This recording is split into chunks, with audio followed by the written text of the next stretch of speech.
Halo, perkenalkan nama saya Alan Krisna Gurnandi dari kelas di KPA. Jadi di video ini saya akan menceritakan sedikit pengalaman saya tentang DKV. Jadi awal saya mengenal DKV itu saya mau masuk SMA atau SMK. Jadi di situ saya bingung masuk sekolah mana. Jadi pada akhirnya saya dapat sekolah di dekat rumah saya, jurusan desain grafis SMK. Itu waktu saya baru lulus SMP, berarti sekarang 2021. Terus saya semester 5, 2 tahun. Berapa? Lupa. Pokoknya waktu saya baru lulus SMP lah. Jadi pengalaman saya tentang kafe itu sebelum masuk kuliah, ya betul, sebelum masuk kuliah kan saya di SMK jurusan desain grafis. Jadi di sana itu bukan di sana lagi ya, di sini. Saya sekolahnya di sini di Goa, di SMK Negeri 4 Goa yang dikenal sebagai sebutan Grafika, di mana waktu itu satu-satunya jurusan desain grafis di Sulawesi Selatan. Bisa dibilang pusatnya lah waktu itu. Jadi di sini itu yang masuk jurusan desain grafis itu rata-rata cewek. Dan di sana itu ada 2 jurusan, banyak jurusan sih, tapi yang berkaitan sama grafika itu cuma 2. Ada desain grafis sama ada produksi grafika. Jadi kebanyakan itu yang masuk produksi grafika itu cowok. Saya bilang jauh sekali perbandingannya, 9:1 lah. Jadi di jurusan saya desain grafis itu, kalau produksi grafika itu cowoknya lebih banyak, kalau desain grafika itu ceweknya lebih banyak. Jadi pandangan orang di sini itu desain itu makeup-makeupan gitu. Jadi waktu itu pengalaman paling tidak terlupakan itu waktu saya duduk di bangku kelas 2 SMK.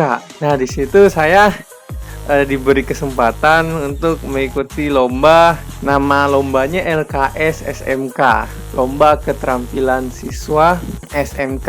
Saya terharu banget. Di situ guru saya yang paling berjasa itu Pak Hairudin. Saya sangat berterima kasih atas jasa beliau. Beliau menunjuk saya untuk mengikuti lomba ini. Dia sampai waktu itu sedang hujan deras. Terus saya di rumah. Tidak salah itu hari masih hari Minggu, tidak sekolah. Jadi guru saya ini mencari alamat rumah saya begitu. Dia langsung mendatangi saya ke rumah. Ya, dia sampai muter-muter di kompleks saya karena dia tidak tahu alamat pasti rumah saya. Jadi pas dia sampai depan rumah, tiba-tiba ibu saya masuk ke kamar saya terus bilang kalau ada guru saya datang. Lah, saya bingung dong. Nih, kok ada guru datang ke rumah? Ada apa gitu? Ternyata pas saya keluar, wah, ternyata Pak Herudin. Wah, ada apa nih, Pak? Tiba-tiba datang ke rumah gitu. Ada kayak apa ya? Sepertinya penting banget gitu kan. Terus Pak Herudin ini langsung bicara sama ibu, "Bu, saya pinjam anaknya ya." Dipinjam loh, anak dipinjam. Guru saya bilang, "Bu, saya pinjam anaknya, mau saya bawa ke lomba tingkat provinsi, LKS SMK provinsi di Polimedia, Politeknik Media Kreatif." Di situ lomba tingkat provinsinya. Di sini belum dikasih tahu ya kalau ada persyaratannya harus kelas 3. Jadi ibu saya mengizinkan karena ya gimana ya, guru sudah datang ke rumah, masa ditolak sih gitu. Apalagi ini kan lomba tingkat provinsi, bawa nama sekolah lagi kan provinsi. Jadi di sini provinsi Sulawesi Selatan lomba di Polimedia. Jadi saya mewakili sekolah dan di situ ada lomba desain majalah, desain produk sama desain apa lagi namanya? Saya lupa, bukan produk ya, desain packaging. Jadi di situ saya tidak terlalu menguasai desain waktu itu. Jadi dalam berapa hari ya, kalau tidak salah 1 minggu saya diajarin mati-matian sama guru saya selama 1 minggu. Sebelumnya pernah dipelajarin sih, tapi ya saya bilang cuma 30% lah kelebihan saya di situ. Jadi di situ dalam 1 minggu saya dilatih mati-matian, dan di hari akhir, di hari penghujung selama 1 minggu itu saya dibawa sama guru saya sampai tengah malam di sekolah, di bisa bilang bengkel desain grafis. Situ saya diajarin sampai subuh, kalau sampai jam 3-an saya diajarin guru saya buat buat nge-refresh otak saya, nge-refresh otak tengah malam. Buat beri pencerahan ke saya, apa saya kemungkinan yang bakal saya desain nanti, terus diberi apa ya, kalau istilah desain grafis kan kita butuh inspirasi. Jadi saya diperlihatkan inspirasi desain majalah, desain inilah, desain itulah. Jadi saya dikasih lihat sama guru saya kan, kalau untuk masalah cara buatnya kan sudah diajarin sebelumnya. Terus itu masih pakai CorelDRAW. Jadi hari itu pas hari lombanya tuh seru banget. Sumpah otak saya di situ bener-bener diuji, skill saya betul-betul diuji, dan yang saya bilang skill saya cuma 70%, saya bisa lolos di tingkat provinsi. Terus lolos provinsi, 1 bulan kemudian saya melanjutkan lombanya di jenjang nasional. Nah, di jenjang nasional ini diwajibkan menggunakan Adobe Illustrator, Adobe InDesign, sama Adobe Photoshop. Sedangkan saya cuma tahu Adobe Photoshop sama CorelDRAW. Bayangin.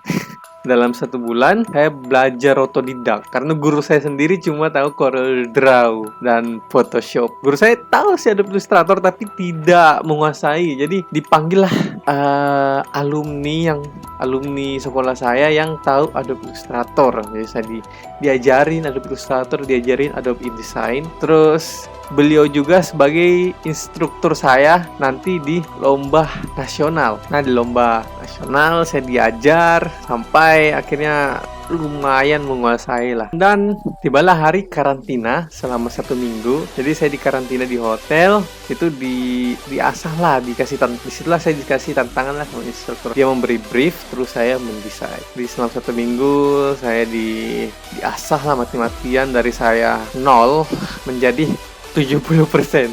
Soalnya saya tidak betul-betul 100% di situ. Dan waktu lomba, ya saya diberangkatkan ke Lombok. Selama 1 minggu saya lomba mewakili Sulawesi Selatan di tingkat nasional. Bukan lagi mengatasnamakan sekolah, tapi mengatasnamakan provinsi. Waktu itu saya bangga banget. Orang yang kayak saya, yang bisa dibilang bodoh enggak, pintar enggak, bisa mewakili Sulawesi Selatan gitu di jenjang nasional. Jadi jenjang nasional ini diwajibkan untuk kelas 3 SMK, sedangkan waktu itu saya masih kelas 2 SMK. Nah, disinilah mulai guru saya bekerja sama dengan kepala sekolah membuat rapor palsu. Rapor palsu kelas 3. Jadi saya dibuatkan rapor kelas 3. Jadi di sini sangat berat lombanya itu karena apa? Lawan saya itu semua kelas 3, orang-orang yang sudah berpengalaman, orang-orang yang sudah siap kerja. Kan ini sudah penghujung semester ya. Kalau untuk mereka kelas 3 itu mereka sudah tinggal daftar kuliah. Mereka sudah cukup lah ilmunya, apalagi yang sekolahnya di Jawa ya, yang memang pengetahuannya tentang desain grafis ini sangat wow lah, sudah sangat maju dibanding kita yang di Sulawesi Selatan. Apalagi di situ masih baru banget, SMK cuma 1 yang jurusan desain grafis. Jadi di situ kacau banget, saya tidak dapat juara dan pokoknya saya menangis itu karena kacau banget desain saya. Saya bandingkan desain saya yang hancur sama desain mereka yang wow banget, perfect banget. Saya sedih banget ya. Terus di lomba terakhir ada namanya lomba UI Design. Nah, di lomba UI Design ini saya tidak tahu apa-apa. Saya tidak pernah belajar. Saya sendiri tidak tahu, guru saya juga sendiri tidak tahu, pembina saya Pak Hairudin selaku guru saya itu tidak tahu akan ada UI Design, dan guru saya sendiri tidak tahu UI Design itu bagaimana. Jadi di situ saya belajar otodidak selama 1 malam, dan pas lombanya itu kacau juga. Saya cuma tahu bikin tombol, dan ya bikin tombol search saya tidak tahu, pokoknya hancur dah. Saya pusing di situ. Ya di situ udah saya desain sebisa saya, semampu saya, dan jadilah desain seorang amatiran. Desain UI desain amatiran dari saya, siswa SMK jurusan desain grafis. Jadi pas sudah selesai lomba, saya tidak masuk 10 besar sama sekali. Saya pulang, terus saya peluk tuh guru saya, bilang minta maaf Pak. Saya menangis di situ. Apa ya, kayak saya rasanya kayak mengecewakan sekali sebagai siswa yang terpilih lagi. Padahal ada kelas 3, tapi saya kelas 2 yang dipilih. Kenapa? Karena guru saya sendiri yang bilang skill saya di sekolah melebihi kelas 3. Skill saya melebihi kelas 3, bayangin. Bagaimana kacaunya kalau kelas 3 yang mewakili. Kenapa skill saya melebihi? Ya karena saya otodidak belajar tentang desain grafis. Jadi memang bisa bilang saya yang serius. Saya yang paling serius di sekolah saya untuk desain grafis. Karena ya kebanyakan juga yang banyak yang tidak lulus SMK karena mereka menikah. Terus yang lulus SMK juga tidak lanjut kuliah. Yang lulus SMK desain grafis malah lanjutnya jurusan lain. Jadi ya kurang lebih begitu pengalaman saya waktu sebelum masuk kuliah. Alasan saya melanjutkan kuliah DKV, jadi awalnya itu saya tidak ada niatan untuk kuliah. Padahal waktu itu saya sudah diberi kesempatan sama Polimedia, saya diundang untuk berkuliah di sana, diberi beasiswa selama kuliah gratis selama setahun di sana, dan otomatis lolos, bisa dibilang langsung otomatis lulus, tinggal kuliah. Tapi waktu itu saya dalam masa saya dalam zona nyaman di mana saya sudah bisa menghasilkan uang sendiri. Saya bekerja di sebuah percetakan sebagai desain grafis sekaligus operator mesin cetak waktu itu. Bukan mesin cetak ya, mesin ya itu untuk buat rapor K13 begitu. Saya sebagai operator di sana juga salah satu mesin di sana. Jadi saya sudah berada di zona nyaman, bisa menghasilkan uang dan lagi tidak mau kuliah. Saya sudah berada di mana sudah cukup gitu. Saya sudah capek belajar. Saya pengen menghasilkan dari hasil belajar saya, tapi orang tua mintanya berbeda. Bapak, ibu maunya saya kuliah. Jadi ya sebagai anak saya mengikuti permintaan mereka, saya mendaftar kuliah. Jadi saya research lagi. Saya kuliah nanti mau jurusan apa. Nah, kalau untuk Polimedia itu desain grafis ya. Tapi saya research lagi nih jurusan apa nih yang bagus. Jadi saya dapat lagi nih di UNM ada jurusan DKV. Saya research lagi DKV itu ada di mana aja. Soalnya kan takutnya saya tidak lolos di DKV UNM, saya masuk pilihan keduanya apa nih. Jadi saya daftar SNMPTN, saya research. Jadi saya daftarnya di UNM, Universitas Negeri Makassar, dan pilihan saya kedua itu di Universitas 11 Maret ya. Di situ saya mendaftar DKV juga di sana. Jadi alasan saya untuk melanjutkan kuliah karena permintaan orang tua. Terus kenapa DKV? Untuk melanjutkan jurusan saya yang sebelumnya, yang bisa dibilang sudah passion saya. Tantangan ya waktu mendaftar, tantangan itu menggambar manual. Sumpah saya tidak tahu menggambar. Jadi gambaran saya itu cuma garis-garis tidak jelas. Aduh, pokoknya kacau sekali. Jadi gimana ya? Pokoknya saya tidak tahu menggambar sama sekali. Saya juga tidak tertarik sama ilustrasi, dan di situ disuruh menggambar ilustrasi. Saya tidak tahu menggambar. Jadi itu hari saya paksa tangan saya menggambar. Gambar sebisa saya, persetan lulus tidak lulusnya belakangan, yang penting menggambar dulu. Jadi saya gambar. Dan itu tuh malam deadline-nya, saya paksa diri saya menggambar karena ya saya tidak menggambar, otomatis saya tidak lulus, saya tidak berjuang. Ya, masa ya saya tidak lulus karena tidak berjuang, itu jelek banget. Mending saya tidak lulus karena saya sudah berjuang daripada saya gagal tanpa perjuangan sama sekali. Jadi saya sudah berjuang dan ya alhamdulillah lulus dengan gambar yang sungguh berantakan. Nah, waktu saya dalam zona nyaman itu, waktu itu keluarga juga sedang dalam masalah ekonomi. Kami juga habis terkena musibah banjir, jadi pokoknya ya kacau lah musibah banjir. Nah, itu menusuk banget buat saya.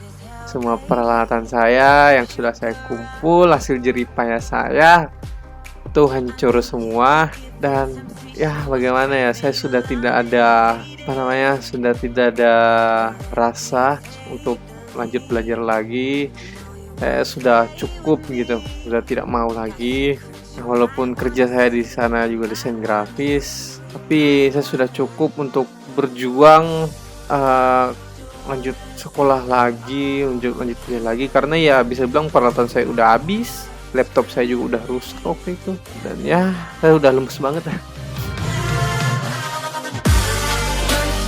Pengalaman setelah saya masuk di kafe, pengalaman waktu jadi maba itu serem, serem gimana ya? Serem-serem lucu. Botak itu ya intinya, botak itu. Tapi ya sumpah saya tidak membayangkan begitu waktu sudah masuk di kafe UNM itu ternyata ada mata kuliah menggambar bentuk, ada mata kuliah nirmana, 2 dimensi lagi. Yang saya tidak tahu menggambar, guys. Saya nggak tahu gambar. Ya di situ saya belajar lah, saya paksa diri saya. Saya tidak belajar, saya kacau. Apalagi waktu itu kan saya bidik misi, saya nilai saya kacau, otomatis ya bidik misi saya hilang. Ya orang tua juga saya takutnya membebani orang tua pas kuliah. Jadi saya belajar deh sana sini. Saya pontang-panting ke sana sini. Saya ke rumah teman saya satu persatu, saya datangin teman saya belajar. Jadi saya mulai belajar dengan belajar arsiran. Terus saya mulai di situ dari saya yang malas banget untuk keluar rumah, sampai akhirnya saya sudah terbiasa buat nongkrong sana sini, nongkrong. Nongkrong di kos temen, nongkrong di sini, nongkrong di situ, nongkrong di warkop.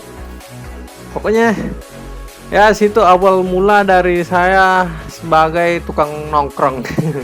Ya tantangan kuliah itu ya tugas aja sih. Tugas-tugas menggambar tentunya, tugas-tugas yang bisa dibilang kerjanya manual bukan digital, itu sungguh tantangan terberat buat saya.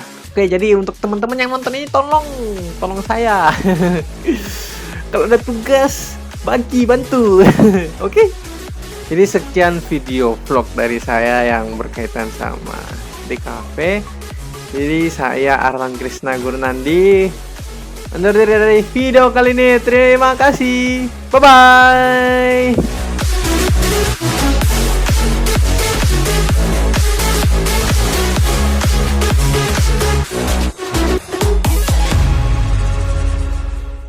Sial, setengah jam saya bicara depan kamera.